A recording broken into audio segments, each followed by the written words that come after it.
A lot of people want to get Bitcoin, but it's difficult because you have to go to exchanges that are overseas in a lot of different ways. But a Bitcoin is basically it's digital currency. It's a store of value, and effectively there's a public ledger that records the ownership of coins. But you bought these things in the single digits, right, and now they're worth over $300 each. The reports I've seen say that you put in $11 million, and now it's maybe over 40. Maybe it's more, maybe it's less. But who makes the Bitcoins? This is the part I still don't really get. I don't think anybody really gets. Right. So there's miners mint Bitcoins about every 10 minutes, and it's basically a computer algorithm.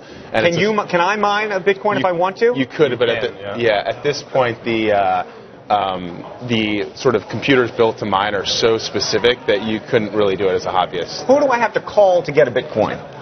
You have to go to an exchange. Yeah. Wait, which exchange? How do I do it? You can do it in Coinbase, Mt. Gox. Just ACH or bank account in. And is this an entire gamble, basically, that the dollar is going to fall to zero? I mean, is this basically... This is like a gold bet. Is that what's happening here? Some people definitely view it as gold 2.0. And then there's also the technology aspect of just the idea that payments are going to increasingly use a network like the Bitcoin network to move money around the globe. So, but in terms of a store of value, it definitely has the properties of gold, and people are viewing it that way. But it has the properties of gold. You have to mine them, so that's why people think of it. But they're mining them digitally But I would think that you could mine as many as you want ultimately. No. No. So there will never be more than 21 million Bitcoins. That's part of the.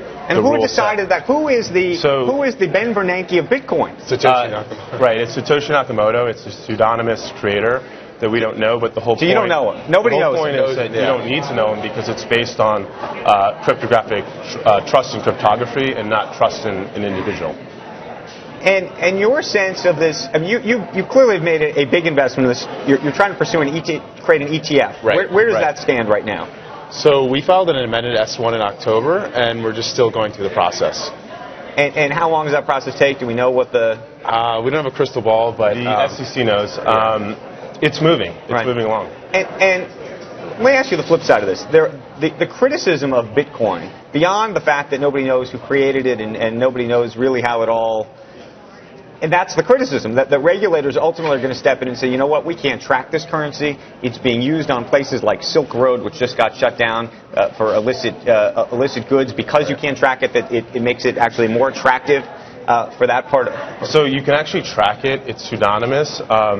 Silk Road, the price is double it was before Silk Road was shut down. Okay. So the demand for Bitcoin to use for illicit activity was clearly almost zero.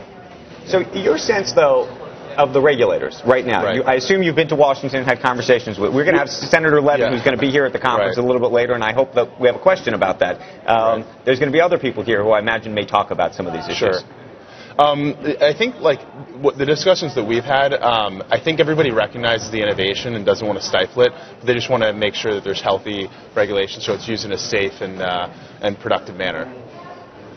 The risk for you, the price it is today, does that even make sense to you? I mean, I don't even know what you're benchmarking it against. So, the small bull case scenario is a $400 billion market cap. So a $400 billion with a B. Yes. Market cap. So the market cap's around $4 billion right now. So it doesn't make sense in the sense that it should be 100 times more. It should be 100 times more. And your sense is that the next time I go on Amazon, or the next time I buy something on Name Your Store. Shopify actually just accepted it for 70,000 merchants. So they're integrating Bitcoin, and every day you see these stories of sites and merchants, and Baidu in China is now accepting it. So it's happening, and I think the next 6 months you're going to see just a tremendous growth in the infrastructure and merchants accepting it. But huge volatility in the value of Bitcoin. Therefore, I assume if you were a consumer, it's a very dangerous play to be sitting around with a pot of this stuff thinking that you're going to go buy products that you need on a weekly or monthly or whatever basis. Well, it's certainly early. With the volatility comes a 2,000% return in the asset class this year. It's young, but over time, as it gets bigger and more mature, you're going to see the volatility decrease.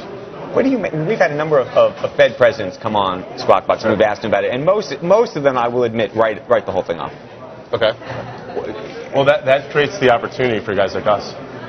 because when people don't see the opportunity and the people who study it do, then the people who actually know what's going on. What is the potential that there's going to be competitors to Bitcoin, and what does that mean? Meaning, are we going to be living in a world where there's several different types of currency?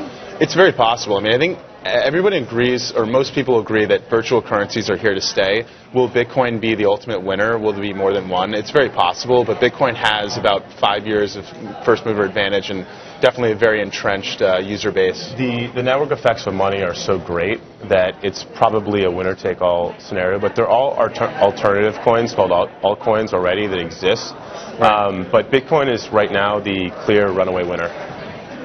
How far, I mean, a year from now, 2 years from now, I'm going to see it everywhere? Or you think? I mean, show me what's the timeline look like so I can understand? It's going to be fast. If it sort of fulfills the promise, it'll probably be faster than anybody expects. And we see that with technology as a whole. The adoption curves get steeper and steeper. So I think that in the next 2 years, it'll be a completely different landscape, just like the internet.